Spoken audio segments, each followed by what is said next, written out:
Hola, les habla Lee Daniels, el director de Acceso a la Justicia, y voy a hacer algunos breves comentarios sobre la sentencia que salió el día de hoy, dictada por la Sala Constitucional, sobre el recurso de amparo interpuesto por el señor Ochoa Antich, en el cual se le pidió dilucidar a cuál de las dos juntas directivas electas al principio de este año era la legítimamente electa. Bueno, lo primero que debemos decir es que la sentencia tiene una argumentación jurídica bastante pobre, eh, muy vaga y realmente muy limitado. No tiene un análisis que uno dijera que es exhaustivo, siquiera medianamente racional. La sentencia se basa para fundamentar su decisión en tres argumentos. El primero de ellos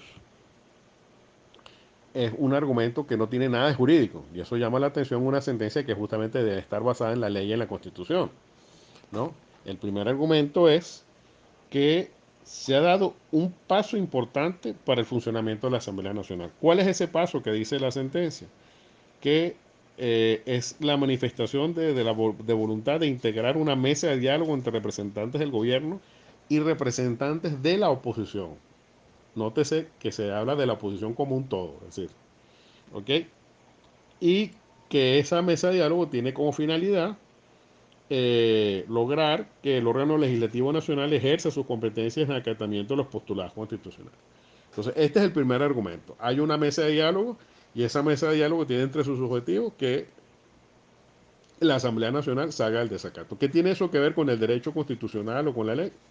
No lo sabemos porque la sentencia no lo dice, sino simplemente dice que ese es el primer argumento para decidir. El segundo argumento es que dan por válido lo argumentado por el señor Parra en el sentido de que hay un acta que está evacuada por él donde dice que como no estuvo presente el señor Guaidó, de acuerdo con su postura, ellos pues lo que hicieron fue nombrar como director de debate al diputado más antiguo y a partir de ahí se hizo la elección del señor Parra. Obviando que ese artículo se aplica solamente cuando una nueva Asamblea Nacional en el inicio de su periodo constitucional no tiene presidente previo y entonces nombra a través de este medio, el diputado más antiguo, a la nueva junta directiva.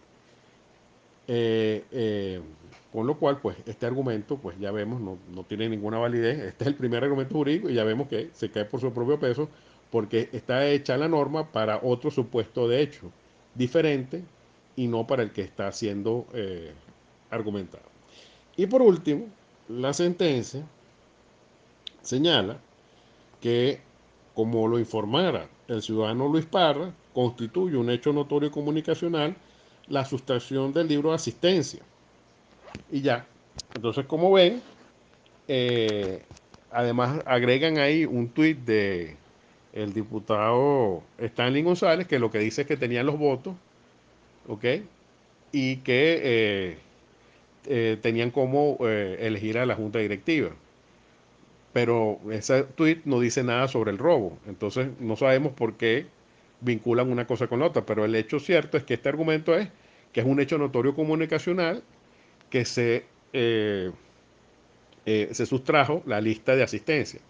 Entonces aquí hay que aclarar, primero, que ese hecho notorio comunicacional no es tal, porque el hecho notorio, en este caso, es la declaración del diputado Parra diciendo eso, diciendo que a él que se robó, que se sustrajo la lista.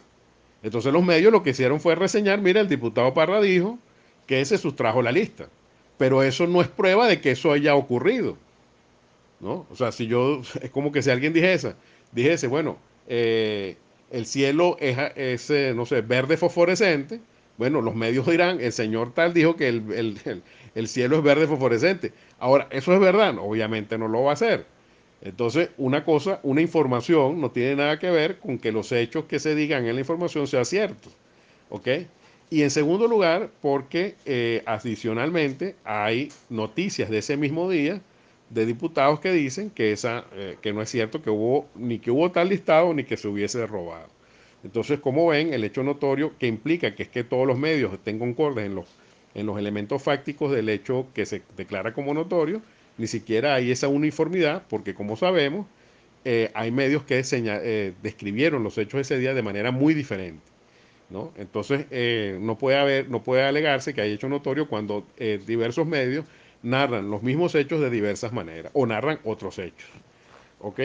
Entonces, bueno, esos tres argumentos que acabo de señalar son los que al final llevan a la conclusión a la sala constitucional de que la directiva de Parra es la correcta.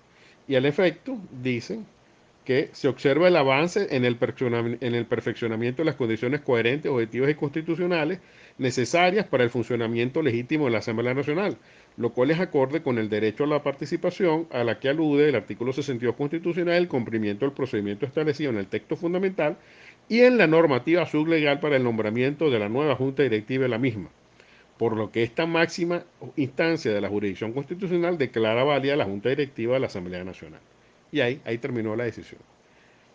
En cuanto a la Junta Directiva. Luego, y aquí viene entonces la parte, digamos, más preocupante de la sentencia, más de lo que ya es bastante preocupante lo que dije, y es que entonces se ponen a señalar unas declaraciones de Juan Guaidó y señalan también la existencia de reuniones de la Asamblea Nacional fuera del hemiciclo y terminan concluyendo que queda prohibida la instalación de un parlamento paralelo virtual que no tiene ningún efecto jurídico.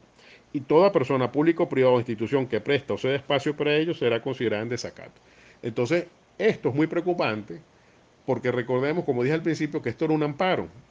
Entonces, cuando esto hace que reviva la tesis del desacato en materia de amparo que inventó la Sala Constitucional, según la cual cuando hay un desacato a un amparo, el quien decide las consecuencias de ese desacato es la propia sala y puede condenar eh, eh, a los que hayan desacatado la decisión. Eso no era así antes del 2014, pero le inventaron esta teoría para encarcelar a los alcaldes que en el año 2014 y 2017 fueron juzgados y condenados por este medio. Entonces, esto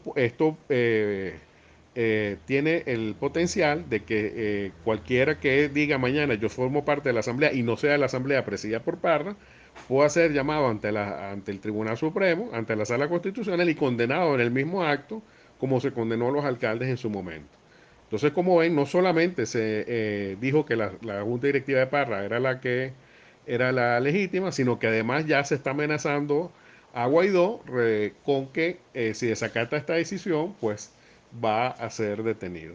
Como ven, ya esta decisión es muy grave porque no hubo procedimiento, no hubo audiencia constitucional y además lo más curioso de todo es que declara improcedente la solicitud de Ochoa Antich porque dice que como se eligió a la que tenía que haberse elegido, que era la de Parra, pues no hay nada que dilucidar y en consecuencia, increíblemente dice que es improcedente el amparo de Ochoa Antich. Entonces, como ve, es improcedente el amparo de Ochoa Antich, pero después hay una serie de determinaciones diciendo cuál era la junta directiva y además diciendo que el que desacate la sentencia va a ir detenido. Un verdadero galimatías, pero con una muestra de más de persecución del régimen.